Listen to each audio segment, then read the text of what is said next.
My name's Josh. I'm here to take you through what happens when we install our customers' smart water meters.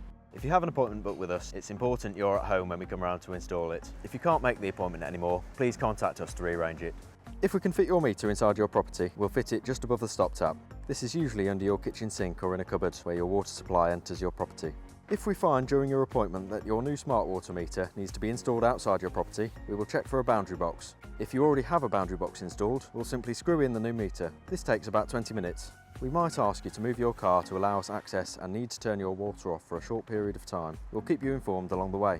In some cases, we may need to dig a small hole, usually in the pavement, to install a boundary box and your new smart meter.